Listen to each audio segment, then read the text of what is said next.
Raise your kids to be more. You are betrayed by your family. There's a certain kind of pain that comes from those we love the most. The ones we trust, the ones we expect to be there for us no matter what, can sometimes be the ones who wound us the deepest. And when that betrayal comes from family, it feels like the ground beneath you has shifted, like everything you once believed in has been turned upside down. We all have dreams of what family is supposed to be. We picture them as our pillars of support, our safe haven when the world feels too heavy. But sometimes those we hold closest can let us down.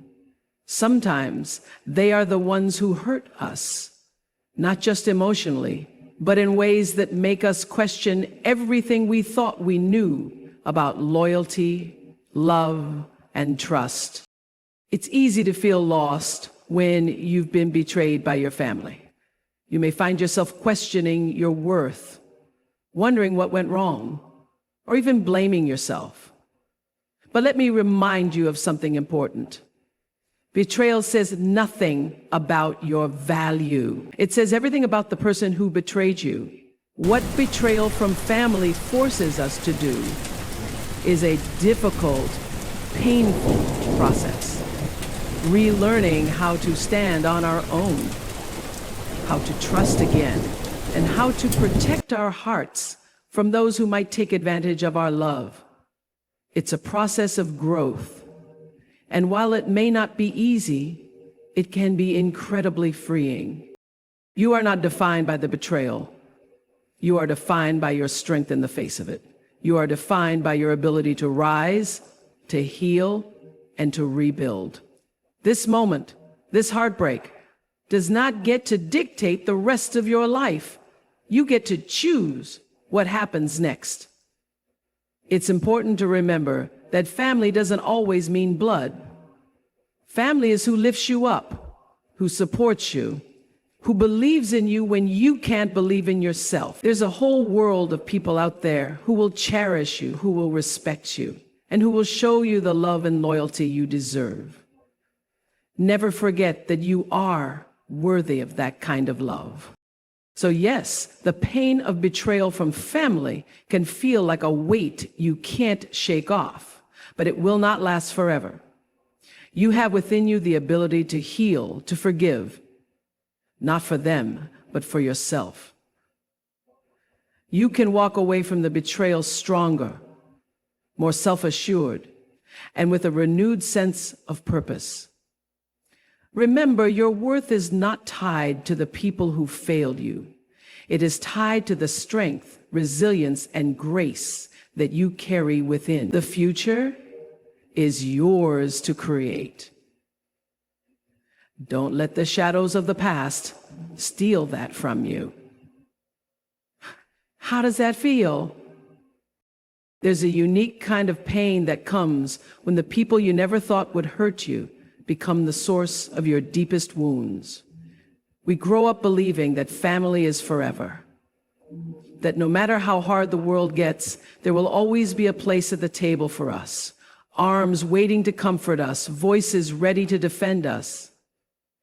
That's what we're taught through stories, through traditions, through society, that family is our shelter, our safety net, our unshakable foundation. So when betrayal comes from the very people we trusted with our hearts, it feels like a kind of emotional earthquake. The ground beneath us shifts. What was once solid, dependable, and sacred suddenly becomes unfamiliar and unstable. This isn't just about someone telling a lie or breaking a promise. This is about feeling abandoned in the very place you thought was home. It's about the cold silence that replaces what used to be love. It's about the words spoken behind your back by the people you would have defended without hesitation. It's about feeling invisible, unheard, or unimportant in the eyes of those who were supposed to protect you. And the worst part? It's not always loud or obvious. Sometimes family betrayal creeps in quietly, through judgment, through manipulation, through comparison, through favoritism. It might come in the form of being left out, overlooked, or never really seen for who you are. The pain runs deep because the stakes are higher. You didn't just lose a friend or a partner. You lost a piece of your identity. Family is supposed to be part of how we understand ourselves, our roots, our origin story. So when that connection becomes toxic or broken, it can feel like you're being ripped from the inside out. The betrayal leaves you with unanswered questions. How could they do this to me? Did I ever matter to them? Was it all just a lie?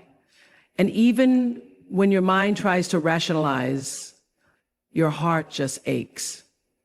It's grief, not always for someone who died, but for the relationship you thought you had, for the love you thought was unconditional, for the person you once believed would always be in your corner. And yet, so often, when we're betrayed by family, we're expected to stay silent. Society teaches us that family is everything, that we should forgive and forget because they're blood. But here's the truth. Betrayal hurts, no matter who it comes from. And sometimes the hurt is magnified because of the history, the expectations, the years you spent pouring love into people who couldn't hold it. You're not weak for feeling broken. You're not wrong for needing space. You're not ungrateful for drawing boundaries with the people who share your last name. You are human. And betrayal by family is a trauma that deserves to be acknowledged, not minimized. There are people walking around every day with smiles on their faces and invisible bruises on their hearts because they've been betrayed by those who should have loved them best. They carry the weight of pretending things are fine during holidays, of sitting across the table from someone who shattered their trust, of hearing other people say, "But they're your family," as if that erases the pain. That kind of betrayal teaches you how to shrink yourself. It teaches you how to doubt your instincts. It teaches you how to keep your hurt quiet, because speaking it out loud feels like a betrayal of its own. But even in that pain, there's a strange kind of clarity. You start to see people for who they really are, not just who you hoped they would be. You begin to understand that love should never come with conditions or manipulation. You realize that sometimes the people closest to you are not the safest ones. And that's a heartbreaking but necessary truth. And though the hurt may linger, it doesn't have to define you. Your story doesn't end with betrayal. It begins with the moment you recognize that your pain is valid, that your feelings matter, and that healing is possible, even if the apology never comes. So if you've been betrayed by your family, know that you are not alone. That heartbreak is real. That confusion is real. That sorrow is real. But so is your strength. And while the betrayal may have shaken your world, it didn't destroy your spirit. You are still standing. Maybe not as whole as you once were, but perhaps more honest, more awake, more aware of what love should and shouldn't feel like. When someone you love betrays you, especially someone from your own family, your first instinct might be to turn inward, to ask yourself, what did I do wrong? You start to replay conversations in your mind, dissect your actions, question your choices. You wonder if somehow, some way you could have been better, quieter, more obedient, more loving, more something. It's human nature to try to make sense of pain. And too often we do that by placing the blame on ourselves. We think if I had done things differently, maybe they wouldn't have treated me this way. But here is the truth that many struggle to hold on to. Betrayal does not define your worth. Someone else's inability to love you right, to show up for you, to protect your trust, that is a reflection of them, not you. It speaks to their character, not your value. The way they treated you was never a measure of how lovable or that betrayal, no matter how personal it felt, was never truly about you. It was about their wounds, their ego, their need for control, their fear, their inability to see clearly what was in front of them. Someone who deserved to be treated with respect, dignity, and kindness. When you're betrayed by family, it often cuts even deeper because the bond feels sacred. It's not just about being hurt, it's about being devalued by someone who is supposed to know your heart. And when that happens, you can start to believe their version of you. You start to internalize the rejection. You start to believe that maybe you weren't enough, that maybe you're too difficult, too emotional, too much of a burden. And so that's the lie betrayal wants you to believe. It thrives in your self-doubt. It wants to shrink you into silence, to convince you that you somehow deserved the pain. But you didn't. You never did. You are not defined by someone else's failure to love you. You are not defined by how someone treated you when they were at their worst. You are not defined by the silence, the manipulation, the cruelty, or the abandonment. You are defined by your heart, your intentions, your resilience. You are defined by the fact that even after all of it, you are still capable of love, of empathy, of showing up for others, even when others didn't show up for you.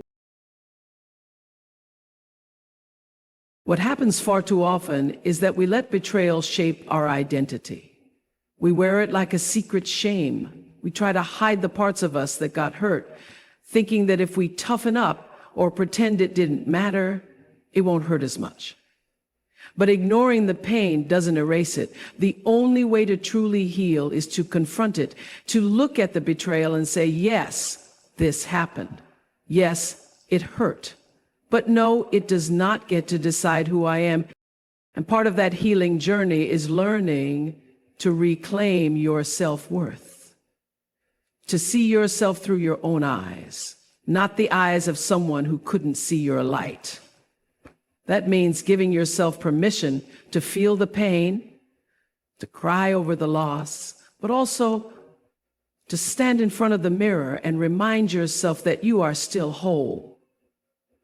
Maybe wounded, maybe changed, but still whole, still worthy, still enough. You are worthy of love that is consistent, of relationships that make you feel safe, not small, of words that build you up, not tear you down. You are worthy of being heard, of being seen, of being respected, not because of what you do, but because of who you are. That worth doesn't disappear just because someone close to you failed to recognize it. It doesn't shrink when someone treats you like you're invisible. Your worth is not up for negotiation.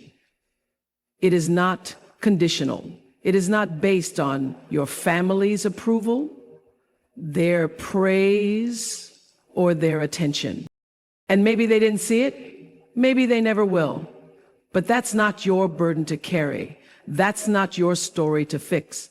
You don't need to convince anyone to love you properly. You don't need to perform for affection or beg for kindness. You don't need to keep proving yourself to people who are committed to misunderstanding you. Your worth is not on trial. It never was. Let this be your reminder. You are not broken. You are not unlovable. You are not too much. You are not the problem just because someone couldn't treat you right. You are enough. Not someday, not if you change, not if they come back and apologize. You are enough right now, exactly as you are. And the fact that you've endured betrayal and still choose to rise, that makes you even more powerful than you know. We're taught from an early age that family is everything, that blood is thicker than water, that no matter what happens, the people we're related to will always have our back. We grow up with this deep-rooted belief that family is sacred, unbreakable, and unconditional. But for many people, that ideal doesn't match the reality. And that disconnect, that painful gap between what we were promised and what we actually experience, is where so much of the heartbreak lives. Because the truth is, not all family is created equal. Just because someone shares your DNA doesn't mean they share your values. Just because you share a last name doesn't mean you share love, respect, or loyalty. The title of family is not a free pass to mistreat, manipulate, or dismiss you. And yet so many of us hold on to toxic relationships out of guilt, fear, or tradition, believing that walking away means we're disloyal or cold. But let me tell you something with absolute clarity. You are allowed to let go of people who hurt you, even if they're family, especially if they're family. There are people who will gaslight you, control you, belittle you, all while calling it love. They'll say, "I'm just being honest," or "You know how I am," as if that excuses the damage. They'll hurt you and then expect you to keep showing up like nothing ever happened. They'll remind you of everything they've done for you, not because they gave with love, but because they want to own a piece of your freedom. That is not family. That is bondage dressed up as duty. Your family, true soul-level family, is about presence, not pressure. It's about people who see you, who hear you, who make space for your truth, even when it's uncomfortable. It's about people who respect your boundaries, who root for your healing, and who walk with you, not ahead of you, not above you, but with you. And sometimes those people are not the ones you were born to. Sometimes they're the ones you meet along the way, the ones who step into your life and offer you the kind of love you always wished you had. There is nothing shameful about building a chosen family. In fact, it's one of the bravest, most liberating things you can do. When you start to redefine what family means on your own terms, you begin to take your power back. You no longer settle for scraps of affection. You no longer cling to people just because of history. You start to surround yourself with energy that feels like home. Not a house you were raised in, but a feeling you get when someone sees the real you and stays anyway. Some of the most meaningful relationships you will ever have might come from outside your bloodline. A friend who checks in on you when you're falling apart. A mentor who believes in you when you've stopped believing in yourself. A partner who chooses you every single day. A co-worker who becomes your confidant. These people, the ones who love without obligation, are proof that family is not always about where you come from. Sometimes it's about where you're going and who's willing to walk with you through it. And when you start to realize that you are allowed to choose peace over proximity, healing over history, love over loyalty to pain, you stop feeling guilty for stepping away. You stop explaining your decisions to people who were never really listening anyway. You stop mourning the idea of what family should have been, and you start embracing what family can be. The people who truly love you will never make you feel small for standing in your truth. They won't punish you for needing space. They won't weaponize the past to control your future. They'll respect your growth, even if it means growing apart. That is love. That is respect. That is family. So if you've ever looked around the dinner table and felt like a stranger in your own home, know that you are not alone. If you've ever kept your voice quiet to keep the peace, if you've ever stayed where you were hurting because it's just easier that way, let this be your permission to release that weight. You are allowed to rewrite the meaning of family. You are allowed to seek out relationships that nurture your soul instead of draining it. You are allowed to walk away, not with bitterness, but with clarity.